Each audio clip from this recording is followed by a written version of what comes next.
What's going on YouTube, Excellence here, bringing you guys another video back up here onto the channel. This time what I got for you guys today is a different type of video. I know I've been saying I'm going to be doing one of these videos for like the last little bit now, but I'm finally getting around to do it here. I'm going to be bringing you guys the 5 best class setups that you guys need to be using here in Warzone Season 6. If you guys are brand new to the channel and you guys do enjoy the content, make sure you guys tap the like button and also subscribe to the channel with those notifications turned on so you guys don't miss any uploads. We're nearing in on 13,000 subscribers and that's just absolutely crazy to say. For those of you guys don't know, when I started uploading again this year on YouTube, I had like 400 subs. How fast it's all come about, I just cannot thank you guys enough, and I hope that we can keep on doing this. Now there's gonna be one class setup in here that I actually haven't covered on the channel yet, but I'm going to be covering on the channel very shortly, so make sure you guys stay tuned for that. I'm also thinking about doing another settings video just for controller settings this time, so let me know if you guys want to see that down in the comment section below. And also, if you guys want a shout out in the next video, make sure you comment #BellGang in the comments below.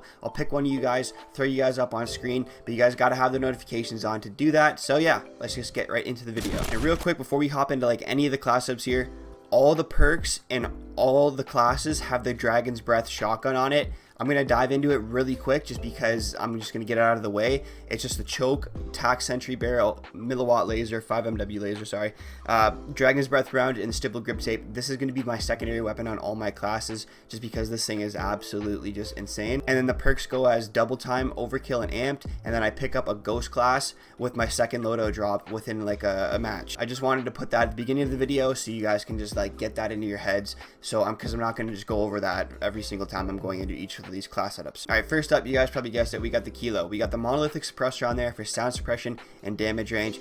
Again, I've said this in all my videos, this is probably hands down the best attachment on all the assault rifles and all your primary weapons. That's why I usually use it on mostly all my guns. So definitely throw this guy on there. It's going to be probably the most important attachment on some of these guns. Next up, we got the 19-point Prowler barrel. It gives you extra damage range, extra bullet velocity, and extra recoil control. This is the longest and heaviest barrel here on the Kilo. You guys can probably tell I've covered this gun on my channel before, and there's a reason why all these big streamers and all these pro players are using this gun in like tournaments and stuff like that. It's just because it is so easy to use. The recoil is very minimal, and especially when you throw this barrel on here, that recoil is like non-existent, especially if you guys can control the minimal recoil it does have. This gun is probably just the easiest gun to use, and that's why you're going to see a lot of players using it because the damage values on it is pretty good. And yeah, like I just said, super easy to use, man. We got the VLK 3.0 optic on there. Now this is an interchangeable attachment if you guys want to rock the blue dot. I know I usually flip back and forth between the two, between the Corp Combat Hollow Sight, and I throw the blue dot reticle on there. Honestly, I like flipping back in between the two. Sometimes I like the VLK, sometimes I like the blue dot. So it's really just personal preference, guys. I really have to reiterate that what works for me might not work for you guys, and what works for you guys might not work for me, vice versa, right? So just give these classes a try. I'm not, by all means, I'm not saying by using this stuff it's going to take your playing level to like 10 levels above where you guys are already at, but it might be able to help you guys out just a little bit. Alright, next up we got the Commando foregrip, recoil stabilization, and aiming stability. You guys always ask me why I'm not running a Merc or a Ranger on some of my guns. I feel like the Commando is just that happy medium. I'm pretty good at controlling recoil, especially on PC when you have affected FOV. It just makes the visual recoil look like a lot less than is actually there, which is why you're going to see me rock a Commando over a Merc or a Ranger. Plus, I feel like the Merc and the Ranger takes off like too much mobility sometimes, especially with assault rifles, man. I don't like to be like clunky almost when I'm walking around the map. I like to be agile and be able to like jump and duck and dive in case I need to like avoid a certain gun in certain situations, which is why you're going to see me rock the Commando foregrip, and for me to tell you guys to rock the Commando foregrip. And last but not least, on the Kilo, we got the 60 round mags. Again, I don't feel like it takes away too much mobility, which is why I have the 60 rather than the 50 on there. Now on certain guns where I do rock a Ranger, because like sometimes certain guns do kind of warrant it, I will throw the 50 round mag on there just to kind of give me a little bit more mobility in a certain aspect, just because I feel like that is a pretty even balance. Alright, next up we got the M4. Starting it off here, we got the monolithic suppressor again for sound suppression and the damage range. Like I just said, one of the more important attachments here on assault rifles. Definitely try this guy out. We got the stock M16 Grenadier barrel, the heaviest and the longest barrel here on the M4. Extra damage range, bullet velocity, and recoil control is what you're going to get. You guys have seen me in the past recommend the Corvus barrel, but I feel like I finally found that happy medium type build where I'm not too slow and still able to like get around the map pretty easily and be able to beam certain players off certain head glitches with this build. So definitely try this guy out. Again, we're going to be seeing the VLK 3.0 optic on here. Now I made builds with the iron sights, I made builds with the VLK, and I made builds with the blue dot. I definitely feel like the VLK is probably the best sight to use on this gun.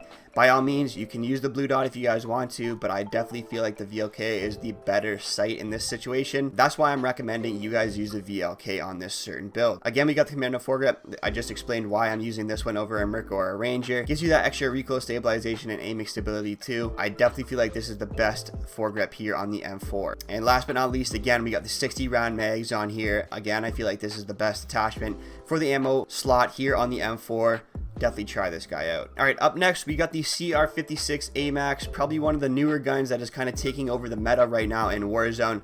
Starting it off here, we got the monolithic suppressor, sound suppression, damage range again. Pretty standard. I don't feel like I need to explain this anymore since I've already just done it twice, but definitely toss this guy on there. We got the Zodiac barrel. Again, you guys are going to start noticing a pattern here. It's the heaviest and the longest barrel here on the CR56. Extra damage range, extra bullet velocity, and extra recoil control. Now, this thing is super powerful, especially when you use this barrel.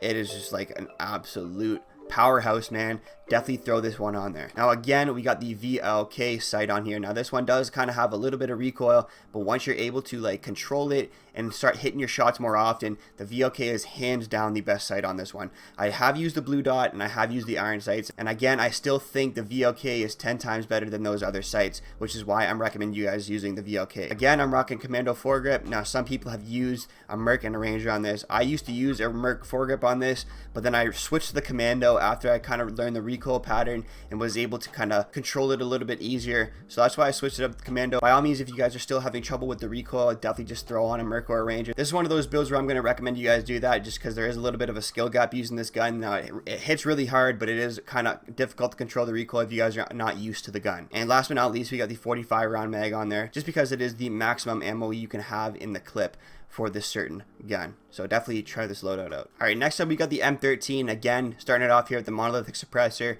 I've just explained it a bunch of times, so if you guys missed that, go back and watch that. But this is probably the best attachment on these assault rifles, which is why you're going to see me use them on basically all these classes. Next up we got the Tempest marksman barrel. Again, heaviest and longest barrel here on this certain weapon. Extra damage range, bullet velocity, recoil control. It really just helps using these longer barrels just because you're able to like kind of use different attachments to make these weapons really excel where they're supposed to. Now this is one of those builds where I am using a Ranger foregrip for that extra recoil control and aiming stability. I feel like the M13 is really hit or miss for me personally. I know a lot of people do enjoy using this gun, but sometimes I just feel like it's shooting little marshmallows at the enemies. But using that Ranger foregrip to shoot those longer range enemies definitely does help a little bit. So definitely throw this guy on there. Now if you guys don't really want to use a Ranger, I'm going to go back and recommend you guys use the Commando. Kind of switching it around here, man. So it's really personal preference with certain attachments on this gun here. So yeah, just try it out, man. We got the 60 round mags on there, obviously for that maximum ammo capacity. Definitely feel like this gun specifically, you're going to want to really max out your ammo a lot because like I just said, sometimes it feels like it's really not doing a lot of damage, so you're going to want more bullets to be able to get those enemies down quicker. And now last but not least, we got the Corp Combat Hollow Sight on here, and I am using the blue dot here. I'll just show you guys really quick. Like I've said in these videos, I just did a video on the blue dot. If you guys want to unlock that faster, I'll link it in the description below. I just feel like the blue dot is super important on some of these builds because as you guys can see, it is very easy to see through this reticle sight here compared to if you guys were using this one or even the default sight down here like most of you guys are. Much easier to just see with the blue dot. All right, last but not least, here we got the Ram 7, man. I have not covered this loadout here on the channel yet, but I will have a loadout with this gun up within the next couple of days. Starting it off here, monolithic suppressor, pretty standard on all these builds here. I'm not going to explain this one. Let's just hop on to the next attachment. We got the Ranger barrel on here for that extra damage range, bullet velocity, and recoil control. Like I've been saying, heaviest and longest barrel is really what you're going to see on most of these loadouts. Definitely throw this one on there if you guys need to switch it up off your Ram 7 setup. In this situation, we're rocking the Commando foregrip. I've seen a lot of people use a Ranger or a Merc, but again, like I've just mentioned before in these previous loadouts, I feel like the Commando really shines with a certain weapon for that extra recoil stabilization and aiming stability, which is why I'm recommending you guys use this one. We got the 50 round mags on there. It's the only ammo conversion on this weapon, surprisingly enough, but I definitely feel like the Ram 7 shoots super quick, and it is kind of like hard hitting too, so you want to have the maximum ammo capacity in your clip at all times, so definitely throw the 50 round on there. And last but not least, this is relatively new, no one's really talking about this. The Ram 7 is kind of gaining a little bit more popularity just because of the certain attachment here. I'm using the Cronin 2x2 Elite sight on here. Now this sight, JGod just did a video on it. It brings it into the high zoom optic kind of category.